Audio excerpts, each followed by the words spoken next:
Qo'shimcha ustiga tomg'izadagilarni tomg'izsalang bo'ladi. Bars yoki kaflesni yoki do'st dorilardan sepib dorilab tursa bo'ladi. Qish kunida mana ko'p yillar juni to'kilayotgan bo'lsa, hayvon yaxshi o'zgarmaydi. Yaxshi o'zgarmaydi. Har qancha berasiz o'zgarmaydi. Ular o'sha gumlar yopishib turib, son muskulini qisib qo'yadi. Shu narsa teri yaxshi nafas ola olmaydi, son muskuli yaxshi ishlamaydi. Uni tozalab turish kerak aka. Tozalab, artib, tayam quruqlab turadigan bo'lsa, hayvon yaxshi o'zgaradi. Faktor qilinadi. Bir haftadan keyin yana qilinadi. Faktor qilinsa, shu bilan misol uchun hozir bitganlar o'ladi, qo'lon qilinsa, bir haftadan keyin tuxum qolib ketadi.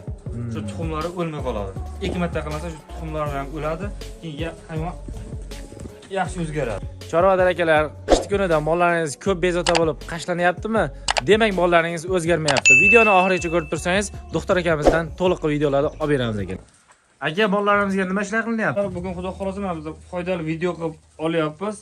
Hayvonlar qish kunida ko'p bezovta bo'lib, qichima, chisotka, shu bitgana tushadi. O'shani hisobiga ko'p bezovta bo'lganda hayvon yaxshi o'zgarmaydi. Hozir ularga shu ukolni qilyapmiz. Qanday ukol qilish mumkin degan chorvador akalarimiz ukoliga keladigan bo'lsa, evermakdan qilsalar bo'ladi. Teri ostiga evermak qilinadi. Hayvon ko'p bezovta bo'lmaydi, keyin yalanmaydi. Qanchalik yalanmay o'zgarmasa, hayvon yaxshi o'zgaradi ekan. Yoki qo'shimcha ustiga tomg'izadagilarni tomg'izsalang bo'ladi. Bars yoki kaflesni yoki do'st dorilardan sepib dorilab tursa bo'ladi. Qish kunida mana ko'p yillar juni to'kilayotgan bo'lsa, hayvon yaxshi o'zgarmaydi. Yaxshi o'zgarmaydi. Har qancha berasiz o'zgarmaydi. So'ng ukolni qiladigan bo'lsangiz, bugun ukol qilinsa, bir hafta 10 kunda faktor qilib 2 marta qilib qo'ysa, shu bilan erta bahorga chiqib ketadi. Erta bahorgacha shu ta'sir qilaveradi. Ha. Bularimizni ham hammasiga qilamizmi? Ha, hozir hammasiga qilamiz. Mollar ko'ryapsiz mana badanni. Jullar to'kilib, chisotka asha qichima deydi. Qichima. Yalanib yotibdi mollar.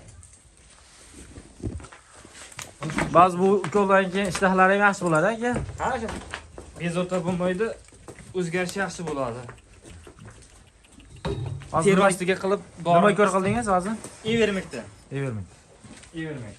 30 kg trigvazinga 1 gram teri ostiga qo'llasa bo'ladi. Buni bir kunda bir mahal qilamiz, a?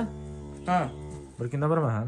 Bir haftadan faktor qilinadi. Bir haftadan keyin yana qilinadi. Faktor qilinsa, shu bilan misol uchun hozir bitganlar o'ladi, qo'lon qilinsa, bir haftadan keyin tuxum qolib ketadi. Shu tuxumlari o'lmay qoladi. 2 marta qilinsa, shu tuxumlar ham o'ladi, keyin hayvon yaxshi o'zgaradi. Tushunarli ekan. Qancha ko'p bezovta qashlanib tursa, hayvon o'zgarmaydi-da.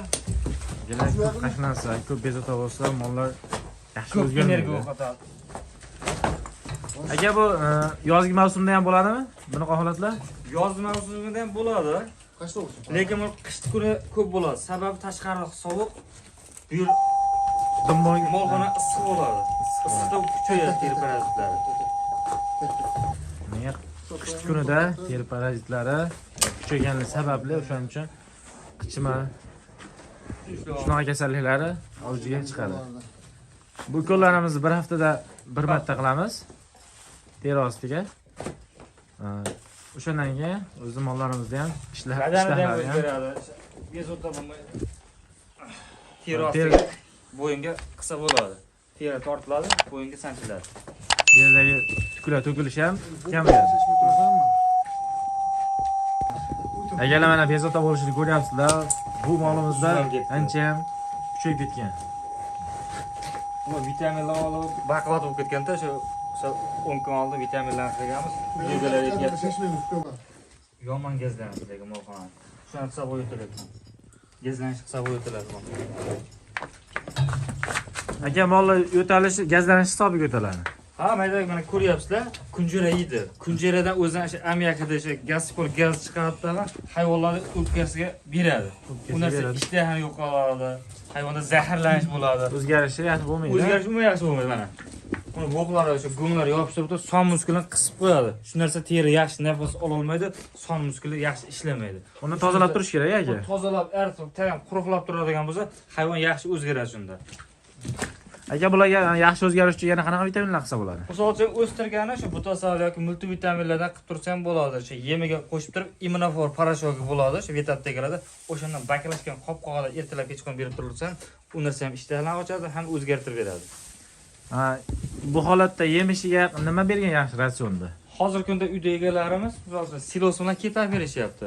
Qolgan payt mana masalan quruq qashaq ekma haldan yemishidi, abitda hech narsa yemaydi. Ertalab kechgacha silos bilan kepak kunjara beryapti ekanlar. Keyin qolgan payt mana poxol qashaq berishyapti. Aka tagini nam turishi mollarga zarar keltiradimi, keltirmaydi? U zarar keltiradi. Tabiiyki, misol uchun, shu birinchi o'rinda gazlanadi qish kunida.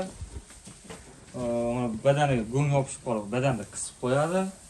Tagi quruq turadigan bo'lsa, mana butun tana terisi yaxshi nafas oladi. Yana mollarning tarashi yaxshi o'zgarishiga sabab bo'ladi. Sabab bo'ladi. Misol uchun har kuni kuniga 5 minut qashlab tursa, 2 kilo yemni kuchini beradi u narsa. Hayvonni ko'p qashlab gaplash kerak bular bilan. Yana lifehack bor. Mollaringizga ozgina 5 minut, 10 minutda vaqt ajratsangiz, o'zgarish uchun yaxshi o'zgarishga sabab bo'ladi ekan mana. Agar mollarimizga ikki mahal yem berilar ekan. Hozirgi ratsionlarimizda kepakka kunjara aralashtirib berilyapti. Ikki mahal ular o'zgarish uchun yaxshi holatda. Ularımizga aka necha kun oldin vitaminlar qilgandik? Bir hafta oldin mana 10 kun, bir hafta 10 kun oldin ukollar qilganmiz. Mana uyda egalar ham aytayapti, tulashni boshlagan o'zi. Qishki kunida uncha mol tulamaydi. Tulamaydi. Modda almashi yaxshi bo'lmaydi. O'sha vitamin qilganmiz, o'sha hayvonda o'zgarishlarni akamizdan sezdim deyaptilar mana. Bir haftadan ichida o'zi tulab o'zgargan aka. O'zgarishlar bor. Mana mollarimizdan o'zi yaltirab qo'ygan ko'rasizlar. Mana shu ukamizga murojaat qilaverasizlar, mollarga qanday muammo bo'lsa. Avvalo umuman hech kimni tushunmagan biz doktorlarga. Rasman kelar. Faqat choyxonalarda, ko'chalarda, yaxshi yerlarda shu yo'q og'ilda aytdi. Gaplar kelar. Yaxshi qo'ying. Agar kommentariyada qiziq, o'zlaringga qiziq bilib olish uchun savol va takliflarni yozib qoldirsangiz bo'ladi. Bemalol. Xudo xolasa bu videolarimizni tashqari holatda yana to'xtamasdan qanday qo'yamiz akalar. Qiziqarli bo'lsa bittadan like bosib, do'sti bo'ladilar, yuborib qo'yasizlar. Akamizni alohida o'zlariga bittadan like bosib qo'yasizlar.